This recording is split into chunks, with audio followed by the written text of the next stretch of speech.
Mon nom est John Blouin, je suis commissaire en art médiatique. C'est la 3e année que je suis commissaire avec le Centre d'art Jacques et Michel Auger. On est au cœur du Carré 150 pour faire une soirée d'art médiatique avec des artistes d'un peu partout qui se sont retrouvés ici pour faire un électrochoc en art, tout simplement.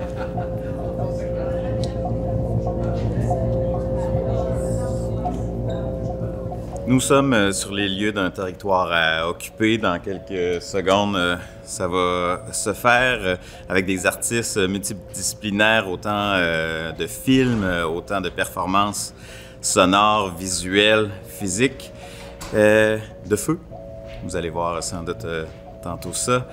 Puis, on travaille autour de la fulgurance. La fulgurance, ça veut dire des fois trouver une façon pour sortir de l'apathie, trouver une façon pour refaire battre des cœurs qui sont plus sûrs d'avancer. C'est une façon de se fouetter, c'est un électrochoc qu'on veut se donner ce soir dans l'antre de l'hiver pour exulter l'âme.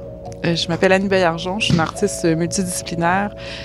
Ce soir, j'ai présenté une performance qui s'appelle A Room for an Eternal Beauty Fix. C'est dans le cadre d'un projet qui est plus large, qui est sur un compte Instagram qui s'appelle Square Femininity, qui critique un peu la plateforme Instagram sur le mode comment la féminité se développe via ce mode de présentation. Et puis, c'est une critique autour du vieillissement chez la femme, et puis comment que la femme peut dealer avec sa propre féminité via le vieillissement. Donc, en gros, c'est un peu ça, mais sinon, le projet est assez arborescent dans son ensemble.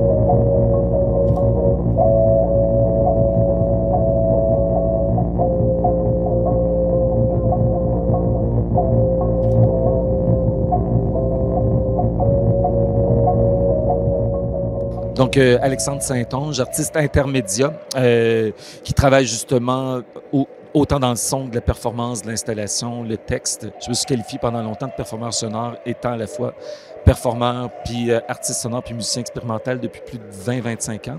Mais maintenant, mes œuvres, depuis, je dirais, plus de 10-15 ans, sont autant de l'ordre de l'installation, du texte, de la vidéo, etc. L'œuvre que j'ai présentée ce soir s'intitulait « Confession ». Et c'est une œuvre qui était un mélange donc de performance, de musique expérimentale, tout dans le contexte d'une installation.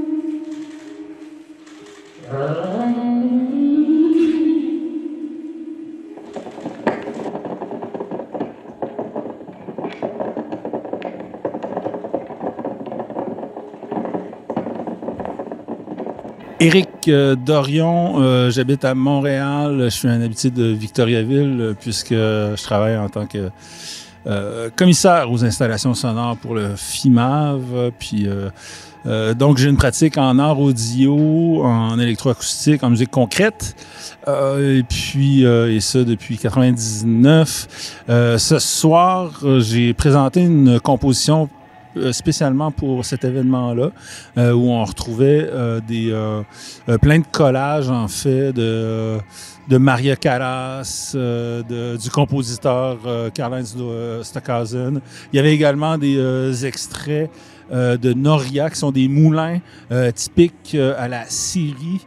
Donc, c'est un hommage aussi au tremblement de terre en appui au peuple.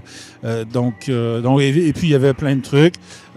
Et c'est une composition de 20 minutes. Et aussi, j'ai joué en trio, donc un trio impromptu de poésie, vidéo et son. Alors, c'était une première mondiale dans les deux cas.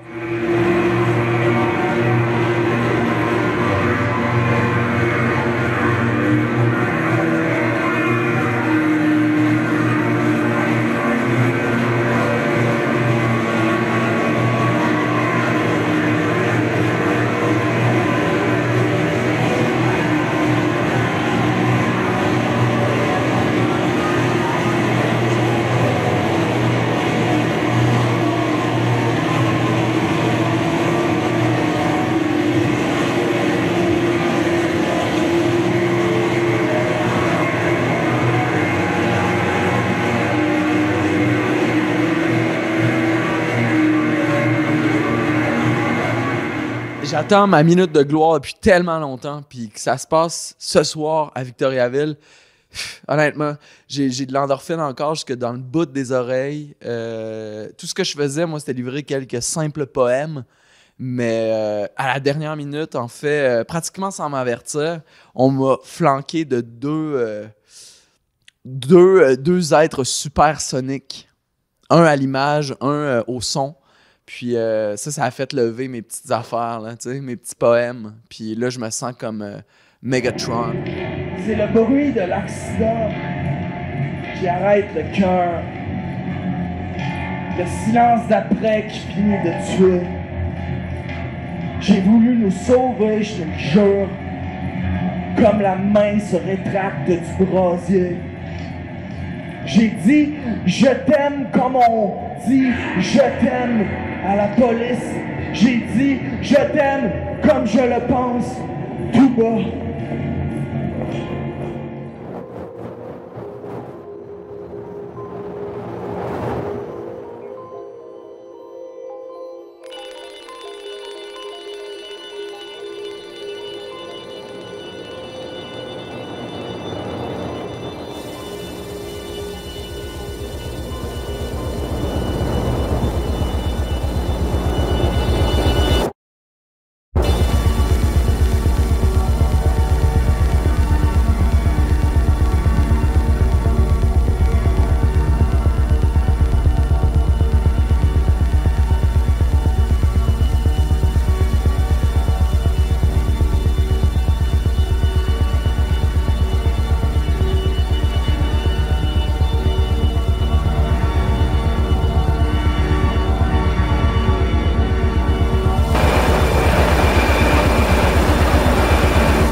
Je m'appelle Andréane Laberge, je suis artiste en art visuel. Mon travail, depuis les quelques dernières années, je me concentre surtout sur la thématique de la catastrophe, mais la catastrophe qui a lieu dans l'habitat. Donc, c'est vraiment la maison qui est le site de la catastrophe. Donc, ce que je fais à travers mon travail, c'est remettre en question un peu le paradigme de la maison, donc l'idée qu'on se fait à la base d'une maison qui devrait être un lieu qui nous protège, où on se sent en sécurité. mais qui finalement est souvent un lieu où il y a des crimes qui sont commis. Donc, c'est souvent dans ce lieu-là qui devrait nous protéger. Donc, c'est à travers cette idée-là que j'exploite de plusieurs façons. Finalement, autant à travers des installations in situ dans une maison abandonnée, entre autres, que j'ai faite à Amenor.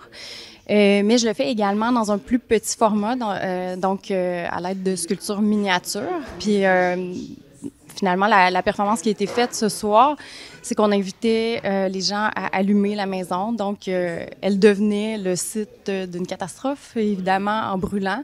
Mais en même temps, on était tous rassemblés autour. Donc, il y avait quelque chose un peu, c'est ça, de questionnement de cette maison qui brûle puis qui finit par disparaître complètement. Donc, il y a plusieurs façons aussi de faire la lecture de sa finitude.